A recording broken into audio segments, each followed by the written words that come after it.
जय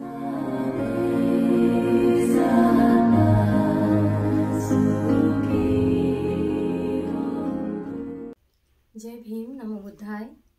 बुद्ध धम्म शिकूयात बाबासाहेबांच्या दृष्टिकोनातून या उपक्रमातील आजच्या नव्या सत्रात पुनश्च आपल्या सर्वांचे मनपूर्वक स्वागत करते.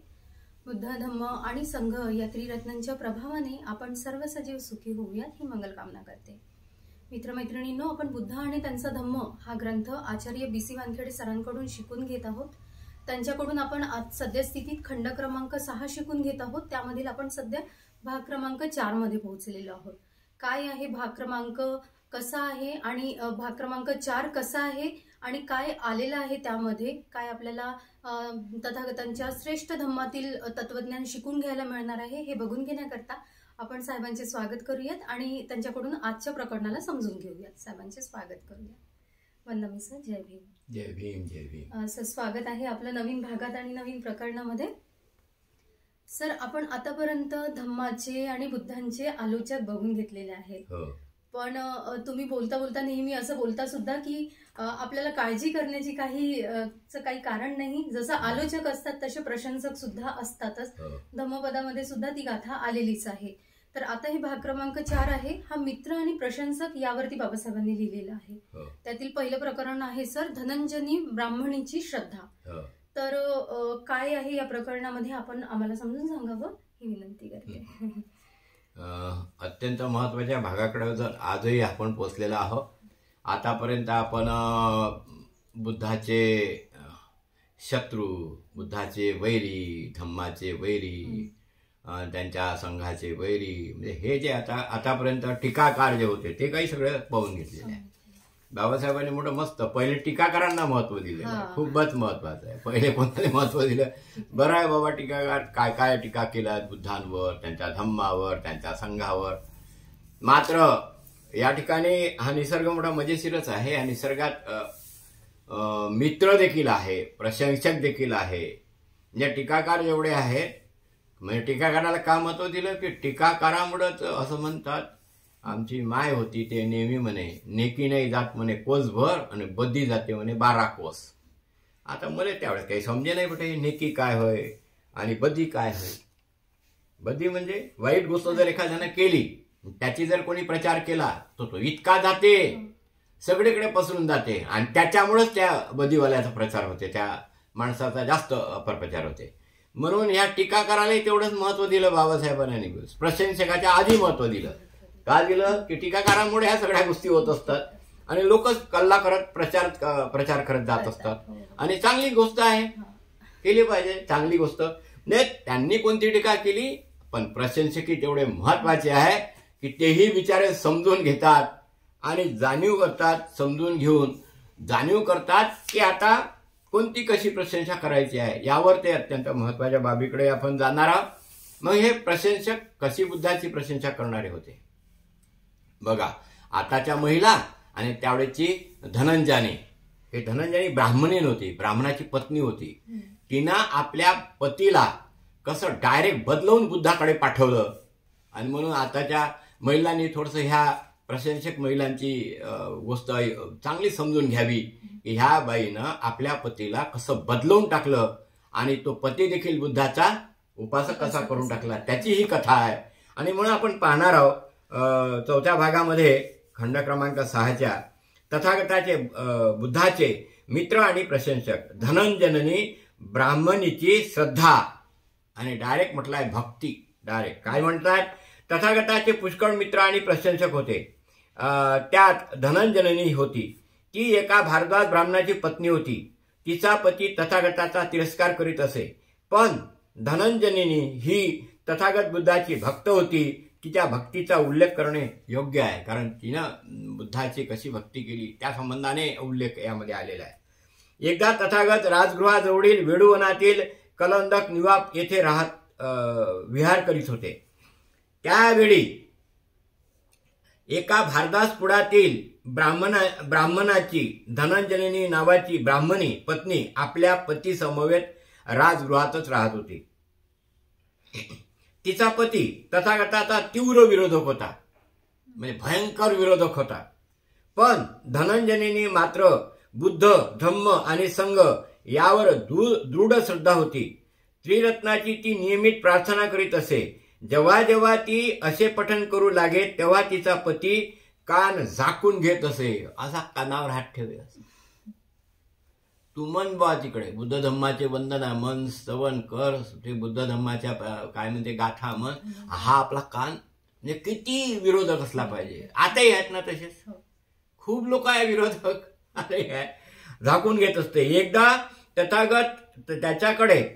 एकदा त्याच्याकडे पुष्कळ ब्राह्मण भोजनात यावयाचे होते. तेव्हा त्याने तिला विनंती केली की दुसरे काय हवे आहे ते कर, पण तथागत बुद्धाची प्रार्थना करून अभ्यागतांना दुखू नकोस. म्हणजे जे आपल्याकडे ब्राह्मण येणार आहे तू सर्व काही कर बाकीचं, परंतु जे ब्राह्मण येणार आहे त्यांच्या वेळेस मात्र तू बुद्ध धम्म संघाच्या कोणत्याही गोष्टी करू नको, दुसरं काही करू नको.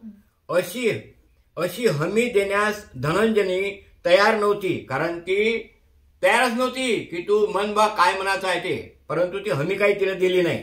तेव्हा खंजीराने केळ्याचे तुकडे करतात तसे तुझे करीन अशी धमकी त्याने दिली. खंजीर म्हणजे काय? जंब्या, चाकू, सुरा यानं जसं काही एखाद्या केळ्याचे तुकडे करतात तसे तुझे तुकडे करीन म्हणते. ती बलिदान करण्यास तयार झाली. म्हणजे माझं स्वतःचं बलिदान झालं तरी चालते बा, तयार झाली.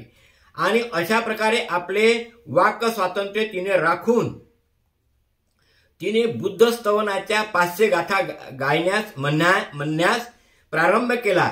त्या ब्राह्मणाने बिनशर्त पराजय मान्य केला. हे लोक जेवायला बसले, हिना आपल्या डायरेक्ट 500 गाथा बुद्धाच्या म्हणायला सुरुवात केल्या. म्हणजे भोजन पात्रे आणि सोनेरी चमचे ठेवण्यात आले व अतिथी भोजनात बसले. अतिथींना भोजन वाढताना तिची प्रभावी श्रद्धा संवेग भावना जागृत झाली आणि मध्येच वेडूवनाकडे पाहून तिने त्रिरत्न पठण केले.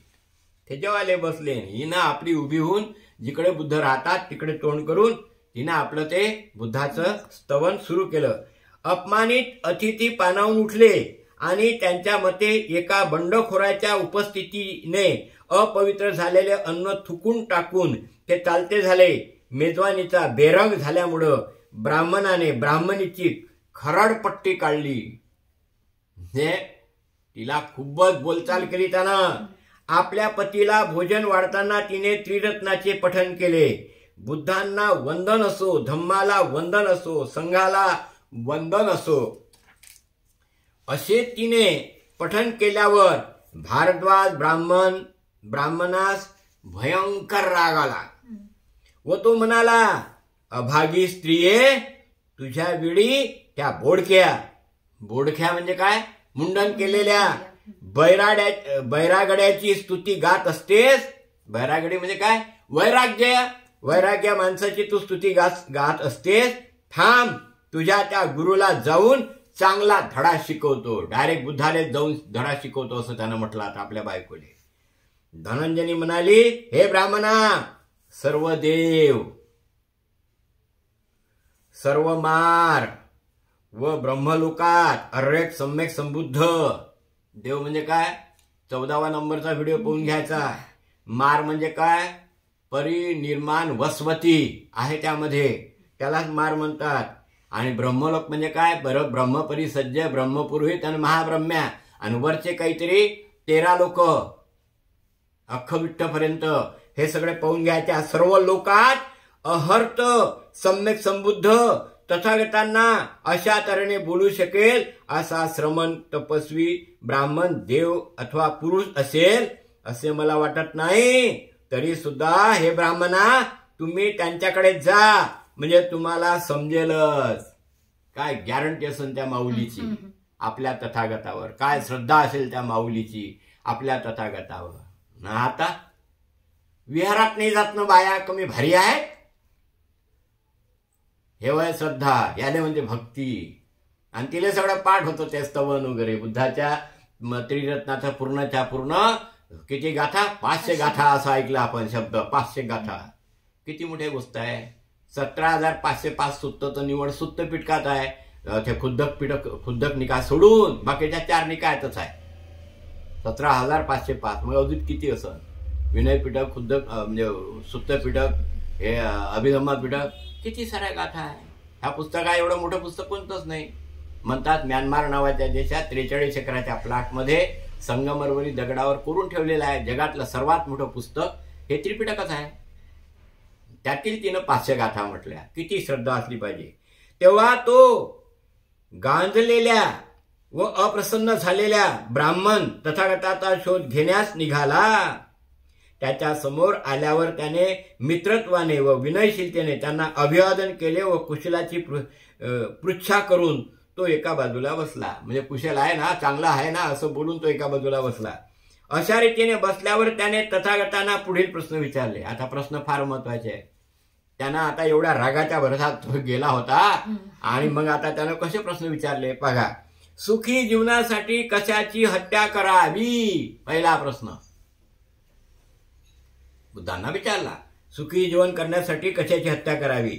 अधिक रडावे लागू नये म्हणून कशाची हिंसा करावी? म्हणजे पहिले विचारलं हत्या कशाची करावी, नंतर विचारलं अधिक म्हणजे आपल्याला रडावं लागलं नाही पाहिजे म्हणून कोणती कशाची हिंसा करावी. गौतमा, असे काय आहे की ज्याच्या हत्येचे तुम्ही सर्वात अधिक समर्थन करता? गौतमा, असं काय आहे की ज्या हत्येचं तुम्ही समर्थन करता? आता तथागतांनी उत्तर दिले, सुखप्रद जीवनासाठी क्रोधाची हत्या केली पाहिजे. बघा, भयंकर क्रोध येतो ना आपल्याला. हा उपजतच आहे ना मानवाच्या जीवनामध्ये. आणि या क्रोधामुळेच तर सगळा प्रॉब्लेम निर्माण होतो. क्रोधामुळे काय काय अडचणी येतात. म्हणून तुम्हाला जर सुख पाहिजे असेल तर सुखप्रद जीवनासाठी क्रोधाची हत्या केली पाहिजे. अधिक अश्रू ढळू लागू नये यासाठी क्रोधाची हिंसा केली पाहिजे. क्रोध काय केली पाहिजे? त्याची हिंसा केली पाहिजे. हे ब्राह्मणा, ज्याचे मूळ विषारी आहेत, ज्यांचा परिणाम संतापात आहे आणि ज्यात प्राण घातकी माधुर्य आहे, अशा क्रोधाची हिंसा केली पाहिजे. श्रेष्ठ जनाने अशा प्रकारच्या हिंसेची प्रशंसा केली आहे. भविष्य काळात अधिक शोक करावा लागू नये म्हणून क्रोधाची हिंसा कर. क्रोधाला संपवून टाक, त्याला मारून टाक. तथागताच्या या उत्तराचे महत्व जाणून तो भारद्वाज ब्राह्मण म्हणाला, तथागत खरोखर अद्भुत, खरोखर अद्भुत. जशी पडलेली वस्तू कोणी उभी करावी किंवा जे प्रच्छन्न आहे ते प्रकट करावे, अथवा मार्ग भ्रष्टाला योग्य मार्ग दाखवावा, किंवा ज्यांना नेत्र आहेत त्यांना बाह्य वस्तू दिसाव्यात म्हणून अंधारात दीप प्रज्वलित करावा. तसा नाना प्रकारांनी तथागत बुद्धाने आपला सद्धम्म मला सांगितला आहे. तथागत मी बुद्ध धम्म संघ याचा आश्रय स्वीकारतो, यांना शरण गमन करतो. मी गृहस्थाश्रमाचा त्याग करून प्रवर्जित होण्याची इच्छा व्यक्त करतो. अशा प्रकारे धनंजनीने केवळ तथागत बुद्धाची भक्त राहिली नाही तर तिने आपल्या पतीलाही तथागत बुद्धाचा भक्त बनवले. असं करा माय माऊल्यांनो, आपल्या घरातल्या माणसाला धम्माच्या मार्गाला लावा. म्हणजे आपल्या घरी तर पती काहीच करत नाही, पण आमच्या महिलाही वंदना करत नाही, आपल्या महिलांनी वंदना येत नाही. आणि म्हणून आज त्याची गरज आहे. कशाची? आपणही बुद्धाबद्दल धम्माबद्दल श्रद्धा आपली व्यक्त केली पाहिजे. आणि आपल्या परिवारामध्ये जे काही कोणी लोक या मार्गात नसेल त्यांना देखील इकडे आणण्याचा प्रयत्न केला पाहिजे. अशी धनंजनी ब्राह्मणी होती. म्हणजे किती मोठं काम तिनं केलं की आपल्या एवढ्या मोठ्या पतीला डायरेक्ट बुद्धाकडे पाठवलं.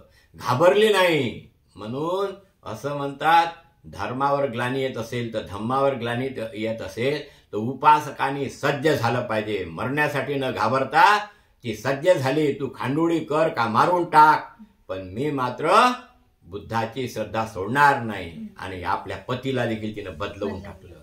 मला असं वाटते हा पहिला प्रसंग आपल्या धनंजनींचा आहे. तेव्हा बाबासाहेबांनी अत्यंत चांगल्या प्रकारे पटवून दिला आपल्याला. धन्यवाद सर. साधू साधू साधू. फारच सुंदर पद्धतीने सरांनी समजून सांगितलेलं आहे. आणि असं म्हणतात की एक स्त्री जर घरामध्ये श्रद्धावान असेल तर ती 3 पिढ्यांपर्यंत ती श्रद्धा पोहोचवू शकते. म्हणजे एका स्त्रीमुळे 3 पिढ्यांचा उद्धार होतो हे आपण ऐकलेलंच आहे. तर ती जर एक श्रद्धावान असेल स्त्री तर घरातील 3 पिढ्या सुद्धा श्रद्धावान होऊ शकते. शकतात हे आपल्याला लक्षात ठेवायला पाहिजे. म्हणून आपण स्वतःपासून सुरुवात करू शकतो. घरात कमीत कमी सकाळ संध्याकाळ त्रिशरण पंचशील घेऊन आपण मुलांना, येणाऱ्या पिढींना सुद्धा आपण धम्माचे संस्कार देऊ शकतो. याची सुरुवात करूयात. या सत्रापासून हे शिकून घेतलेलं आपण हे लक्षात घेऊयात. पुढील सत्रात पुढील प्रकरणात भेटूया. धन्यवाद सर्वांना. धन्यवाद. जय भीम.